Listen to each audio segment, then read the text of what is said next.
ನಮಸ್ಕಾರ. ನಾನು ಸಿ ರಂಗನಾಥ್. ಪ್ರೀತಿ ಮಕ್ಕಳೇ, ನೀತಿಕತೆ ಸಂಖ್ಯೆ 526. ಇವತ್ತಿನ ಕತೆ ಅರ್ಧ ರೊಟ್ಟಿ ಪುಣ್ಯ. ಒಂದು ಹಳ್ಳಿನಲ್ಲಿ ಪುಟ್ಟಯ್ಯ ಅಂತ ಹೇಳಿ ಒಬ್ಬ ಬಡ ಕೂಲಿಕಾರ ಇದ್ದಾನೆ. ಅವನ ಹೆಂಡತಿ ಪುಟ್ಟಮ್ಮ. ಇವರಿಗೆ 2 ಹೆಣ್ಣುಮಕ್ಕಳು. ಅವ್ರನ್ನೆಲ್ಲ ಮದುವೆ ಮಾಡಿ ಕಳಿಸ್ಬಿಟ್ಟಿದ್ದಾರೆ. ಕೂಲಿ ನಾಲಿ ಮಾಡ್ಕೊಂಡಿದ್ದವ್ರು. ಯಾವುದೋ ಒಂದು ಗುಡಿಸ್ಲಿದೆ, ಸ್ವಂತ ಭೂಮಿ ಇಲ್ಲ. ಬಡತನ ಕಷ್ಟ ಆಗೋಗಿ ನಮ್ಮ ಪುಟ್ಟಯ್ಯಂಗೆ ಈಗ 50 ವರ್ಷ ಆಗಿದೆ. ಪುಟ್ಟಮ್ಮಗೆ 45 ವರ್ಷ. ಹೊಟ್ಟೆ ತುಂಬ ಊಟ ಇಲ್ಲ, ಹಾಕ್ಕೊಳ್ಳೋಕೆ ಒಳ್ಳೆ ಬಟ್ಟೆ ಇಲ್ಲ, ಆಭರಣ ಅಂತೂ ಇಲ್ಲವೇ ಇಲ್ಲ ಪುಟ್ಟಮ್ಮಂಗೆ ಪಾಪ. ಹೀಗಿದ್ದಾಗ ಪುಟ್ಟಮ್ಮ ಕೇಳಿದ್ರು, ಏನ್ರಿ ನಮ್ಮ ಜೀವನ ಪರಿಸ್ಥಿತಿ ಪೂರ್ತಿ ಹರಕು ಬಟ್ಟೆ ಹಾಕ್ಕೊಂಡು ಅರ್ಧ ಹೊಟ್ಟೆ ಉಂಡ್ಕೊಂಡಿರೋದಾಯಿತು. ನಾವು ಯಾವತ್ತು ಹೊಟ್ಟೆ ತುಂಬ ಊಟ ಮಾಡೋದು, ಮೈ ತುಂಬ ಬಟ್ಟೆ ಹಾಕ್ಕೊಳ್ಳೋದು. ನನಗೂ ಒಂಚೂರು ಏನೋ ಬಂಗಾರ ಹಾಕ್ಕೋಬೇಕು ಅಂತ ಆಸೆ. ಇವೆಲ್ಲ ನಾನು ಸಾಯೋ ತನಕ ಹಾಗೆ ಕನಸು ಕಂಡ್ಕೊಂಡೇ ಸತ್ತೋಗ್ಬಿಡ್ತೀನ. ಆಗ ಪುಟ್ಟಯ್ಯ ಸಮಾಧಾನ ಮಾಡ್ದ, ನೋಡೋಣ ತೊಡಿ, ಸ್ವಲ್ಪ ಒಳ್ಳೆ ಕಾಲ ನಮಗೂ ಬರ್ಬೋದು. ಏನು ಬರುತ್ತಾ ಏನೋ ಅಂದ್ಕೊಂಡು ಅಷ್ಟೊತ್ತಿಗೇನಾಗ್ಬಿಟ್ಟಿದೆ, ಹಳ್ಳಿ ಪಕ್ಕದಲ್ಲಿ ಒಂದು ದೊಡ್ಡ ಪಟ್ಟಣ ಇತ್ತು. ಪಟ್ಟಣದಲ್ಲೊಬ್ಬ ಶ್ರೀಮಂತ.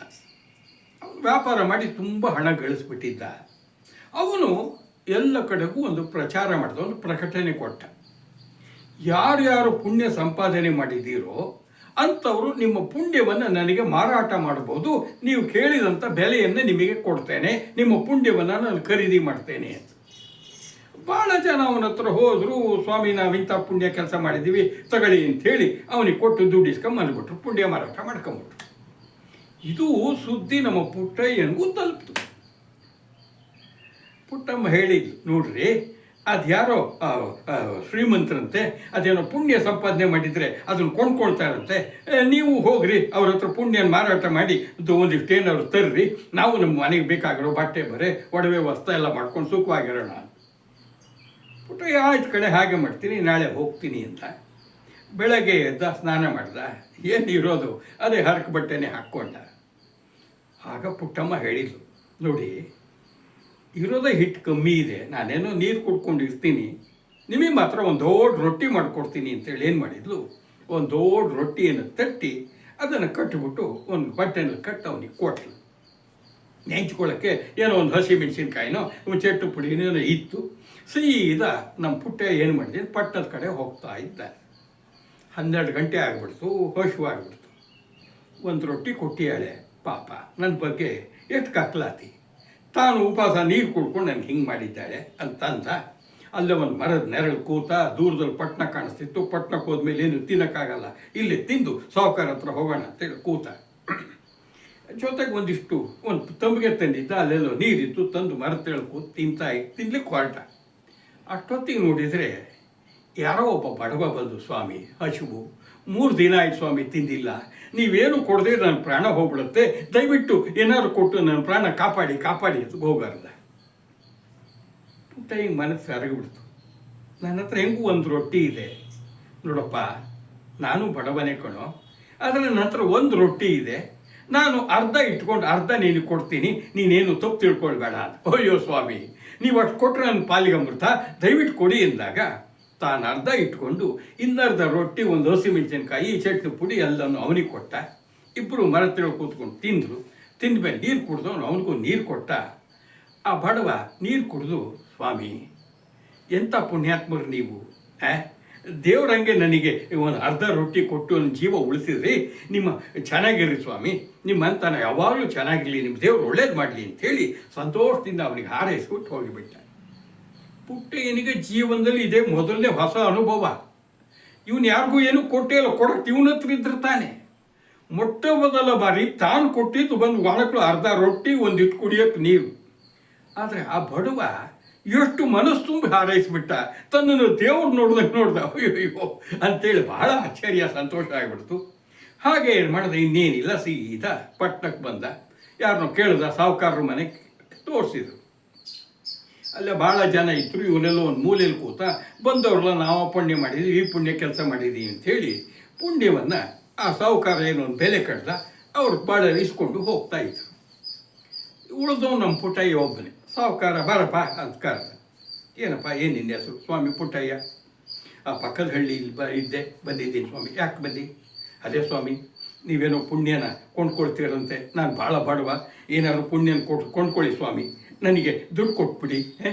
ನಾನು ಹೆಂಡ್ತಿ ಭಾಳ ಬಡವಳು, ನಾವು ಅವಳಿಗೇನೋ ಸೀರೆ ಬಂಗಾರ ಎಲ್ಲ ಕೊಡಿಸ್ಬೇಕು ಅಂತಿದ್ದೀನಿ, ದಯವಿಟ್ಟು ತಗೊಳ್ಳಿ ಸ್ವಾಮಿ, ನನಗೆ ದುಡ್ಡು ಕೊಡಿ ಅಂತ. ಸಾಹುಕಾರ ಕೇಳಿದ, ನೋಡು ಪುಟ್ಟಯ್ಯ, ಪುಣ್ಯ ಸಂಪಾದನೆ ಮಾಡಬೇಕಾದ್ರೆ ಏನಾದ್ರು ಒಂದಿಷ್ಟು ಒಳ್ಳೆ ಕೆಲಸ ದಾನ ಧರ್ಮ ಮಾಡಿರಬೇಕು. ಈಗ ನೀನೇನು ಮಾಡಿದ್ಯಾ ಸ್ವಾಮಿ? ಹಂಗಂದ್ರೇನು? ನೋಡಪ್ಪ, ಈಗ ನೀನು ದೇವಸ್ಥಾನ ಕಟ್ಟಿಸಿದ್ಯಾ?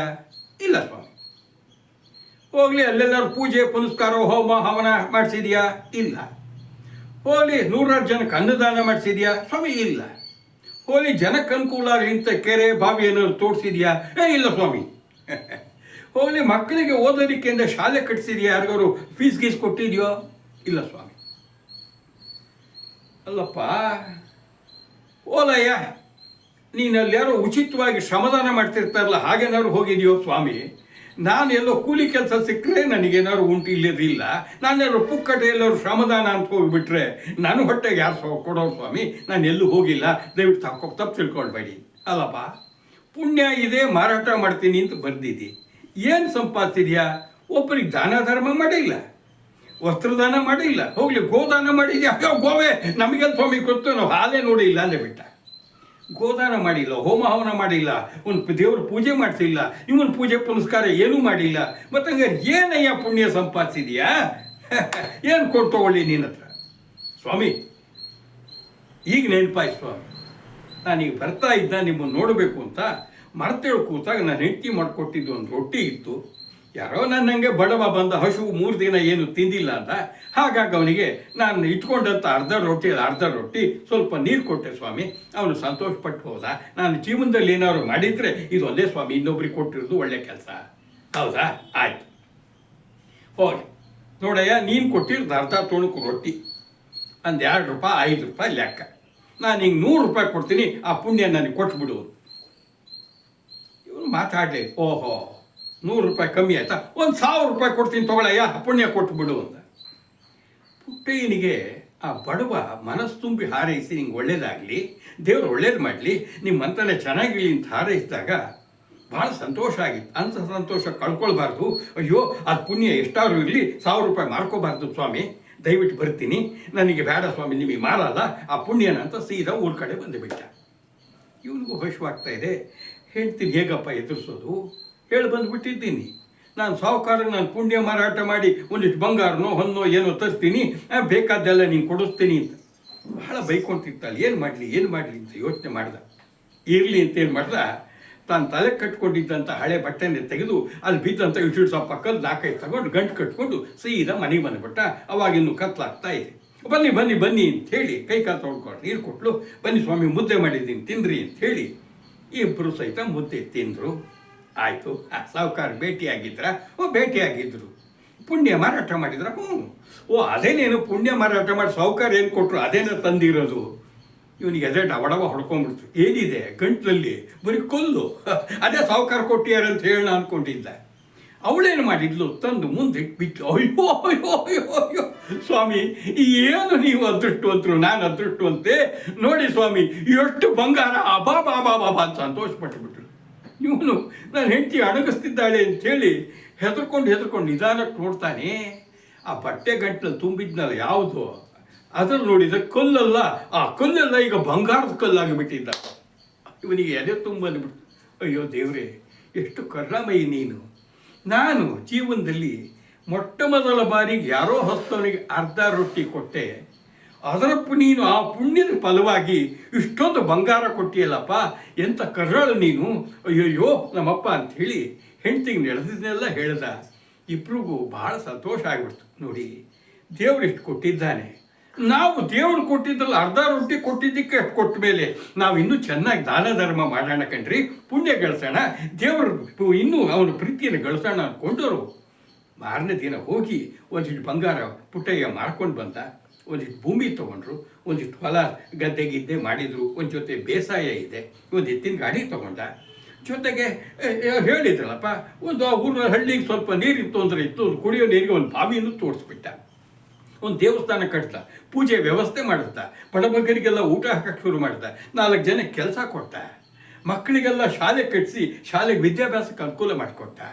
ಹೀಗೆಲ್ಲ ಮಾಡಿ ಹೆಚ್ಚು ಹೆಚ್ಚು ಪುಣ್ಯ ಸಂಪಾದನೆ ಮಾಡ್ದ. ಹೆಚ್ಚು ಹೆಚ್ಚು ಅವನ ಆದಾಯ ಹೆಚ್ಚ ಹೋಗಿಬಿಡ್ತು. ನೋಡಿ ಮಕ್ಕಳೇ, ಅದಕ್ಕೆ ಸರ್ವಜ್ಞ ಹೇಳಿರು, ಸಿರಿ ಬಂದ ಕಾಲಕ್ಕೆ ಕರೆದು ದಾನವ ಮಾಡುವಂತ. ನೋಡಿ, ದಾನದ ಮಹಿಮೆ ಇಂಥದ್ದು. ನಮ್ಮ ಹತ್ರ ಏನಿರುತ್ತೋ ಅದನ್ನು ಕೊಡಬೇಕು. ರೊಟ್ಟಿನಾರು ಕೊಡ್ರಿ, ಮುದ್ದೆನಾರು ಕೊಡ್ರಿ, ಒಂದು ಬಿಸ್ಕತ್ ಕೊಡ್ರಿ, ಬಾಯಾರ್ದವನಿಗೆ ಒಂದು ಅರ್ಧ ಲೋಟ ನೀರು ಕೊಡ್ರಿ. ಒಟ್ಟಿನಲ್ಲಿ ಶುದ್ಧ ಮನಸ್ಸಿನಿಂದ ದಾನ ಮಾಡಿದರೆ ಸಂಪತ್ತು ಬರುತ್ತೆ. ಮಕ್ಕಳೇ, ನೀವು ನಮ್ಮ ಕೈಯಲ್ಲಿ ಏನಿಲ್ಲ ಅಂದ್ಕೊಳ್ಬೇಡಿ. ಅವಶ್ಯಕತೆ ಇರೋನಿಗೆ ಒಂದು 5 ರೂಪಾಯಿ ನಿಮ್ಮ ಹತ್ರ ಪಾಕೆಟ್ ಮನಿ ಕೊಡಿ, ಫೀಸ್ ಕಟ್ಟಕ್ಕೆ ಸಹಾಯ ಆಗುತ್ತೆ. ನೀರು ಕೊಡಿ, ಶ್ರಮದಾನ ಮಾಡಿ. ಖಂಡಿತವಾಗೂ ಸಹಿತ ಮನಸ್ಸನ್ನು ಶುದ್ಧವಾಗಿ ಇಟ್ಕೊಂಡು ಕಳ್ತನ ಸುಳ್ತನ ಮಾಡಿದೆ 4 ಜನಕ್ಕೆ ಸಹಾಯ ದಾನ ಮಾಡಿದರೆ, ಶ್ರಮದಾನ ಮಾಡಿದರೆ ಅದರಿಂದ ನಿಮಗೆ ಒಳ್ಳೆಯ ಅಭಿವೃದ್ಧಿ ಆಗುತ್ತೆ. ಒಳ್ಳೆಯದಾಗಲಿ. ನಮಸ್ಕಾರ.